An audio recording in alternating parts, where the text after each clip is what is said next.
অন্তরের অন্তঃস্থল থেকে আপনাদের শুকরিয়া জানাই যে আপনারা এই গভীর রাত্রে আল্লাহ রসুলের ভালোবাসা এখানে এসে একত্রিত হয়েছে।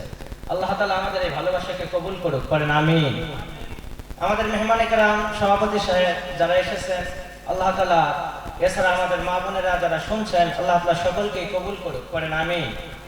আমি আপনাদের খিদমতে আল কোরআনুল কারীম থেকে একটা আয়াত তেলাওয়াত করেছি। এই আয়াতের আলোকে কিছু কথা উপস্থাপন করার চেষ্টা করব ইনশাআল্লাহ। আল্লাহ তাআলা ইরশাদ করছেন, হাল আতা আলাল ইনসানি হিনুম মিনাদ দাহরি লাম ইয়াকুন শাইআম মাযকুরা।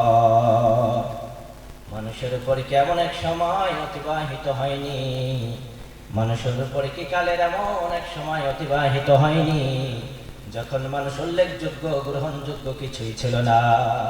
লাম ইয়াকুন শাইআম মাযকুরা।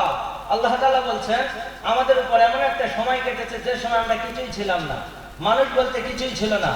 তো যেমন আমাদের বয়স, আমার বয়স যদি 30 হয়, 31 বছর আগে আমি কিছু ছিলাম, আপনার বয়স 40 হলে 41 বছর আগে আপনি কিছু ছিলেন। তো আল্লাহ তাআলা সময়ের দিকে আমাদেরকে লক্ষ্য করতে বলছেন, দেখো তুমি তোমার সৃষ্টির 1 বছর আগে কিছুই ছিল না। লাম ইয়াকুন শাইআম মাযকুরা, ম্যান ওয়াজ নাথিং। মানুষ কিছুই ছিল না, কিছুই ছিল না, শূন্য, কোন অস্তিত্বই ছিল না। আল্লাহ তাআলা আমাদেরকে জানিয়ে দিচ্ছেন একটু পূর্বে তাকাও, একটু অতীতের দিকে তাকাও যে তুমি কিছুই ছিল না, কি নিয়ে এত অহংকার দেখাও। এটা হলো সূরা আদ-দাহরের একটি আয়াত। সূরাটার নাম কি? সূরাতুদ দাহর।